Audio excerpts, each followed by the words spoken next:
Hi, in this video I'm gonna introduce you to the OnePlus 5T's camera app and show you the best settings for stills.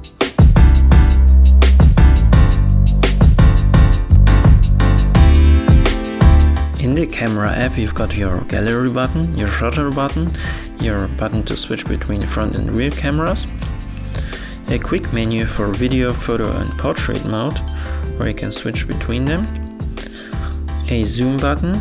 By pressing one time you will zoom in 2 times digitally, or you can press and hold it to zoom up to 8 times.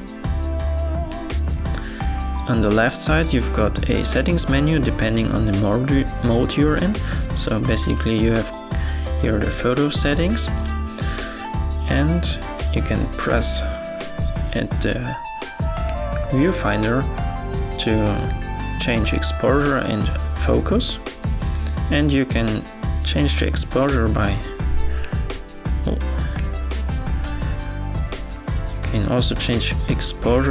by sliding this slider right here. Also, if you tap the screen and hold it, it will lock exposure and autofocus.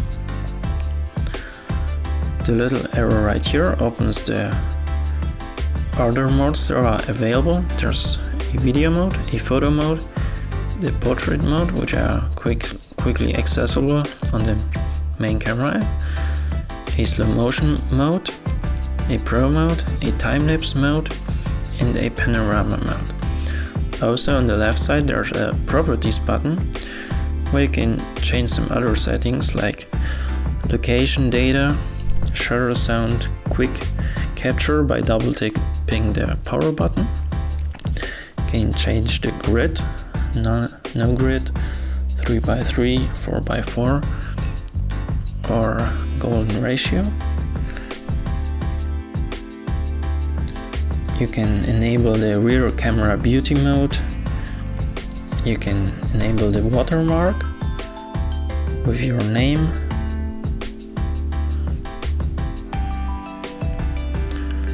You can flip the photo vertically by in the selfie mode.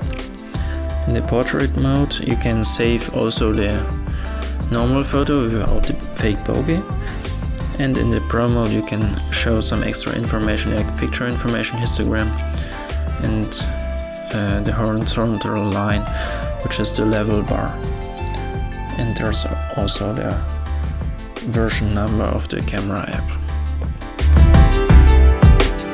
In the normal photo mode you can adjust the flash settings, the flash, the auto flash or no flash. You can adjust the aspect ratio 1:1, 18:9, which is the full screen, or 4:3.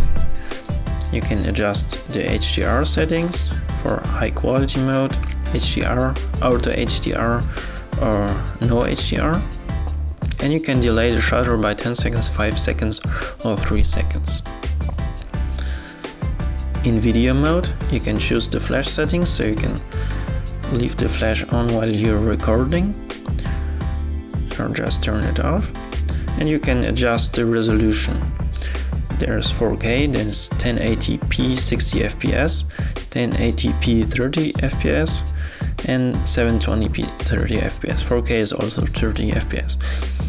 You cannot adjust the frame rate. In all settings except the 1080 60 fps, the EIS is always enabled. In portrait mode you can only adjust the shutter delay and the bokeh mode. The OnePlus 5T has also a pro mode, which is accessible by the menu, where you can see a histogram with the ISO, the shutter speed, the white balance, and you have a level bar in the middle of the screen, so you can see the rotation of your phone. You can also adjust the aspect ratio, the shutter delay. You can choose between RAW and JPEG. In the RAW setting the camera shoots also JPEG and RAW. And you can save two custom settings, C1 and C2. On the right side you can change the exposure, the autofocus, the shutter speed, the white balance and the ISO. By tapping the viewfinder you can choose your exposure and your focus, or you can press the viewfinder and tap the other button, and you can choose different exposure and focus point. But what you can't do is lock the exposure and focus, unlike on the normal photo app, which is really disappointing. Also, you can under and overexpose. To access the front camera, you can double tap the screen or press the button on the bottom right. As you can see, there's only photo and video mode, and you have your flash settings, your aspect ratio settings, your HDR settings, which are limited to 3 modes: HDR, Auto HDR and no HDR. And you've got a smile detection, which delays the shutter by 2 or 5 seconds. So you can smile and the camera will detect if you're smiling and delay the shutter by the settings you've chosen.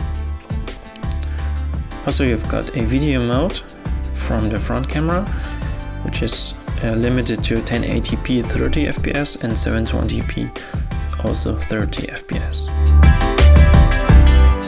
There are also 3 other modes, which are slow motion, time-lapse and panorama. In slow motion you can record in 720p 120 fps, and the output file will be slowed down 4 times to 30 fps. In time-lapse you can record in 1080p or 720p, and the footage will be sped up 5 times. The output file will be also 30 fps. In panorama mode you can basically only take panoramas in vertical mode. In the standard camera mode you can choose between the HQ mode, the HDR mode and the non-HDR mode. All of those modes have nearly the same dynamic range. The difference is the HQ mode has some strong sharpening in post, so you get some blurry spots in the picture. The HDR mode has some weird color shiftings, and the non-HDR mode has none of those imperfections, which I would prefer. If you want to edit your photos in post, I would go in the Pro mode and choose the RAW plus JPEG, where you end up with a JPEG and a DNG file, which is very flat and non-sharpened, and you can edit it in post in Lightroom or a similar software. So if you liked this video, thanks for watching, and I will see you in the next one.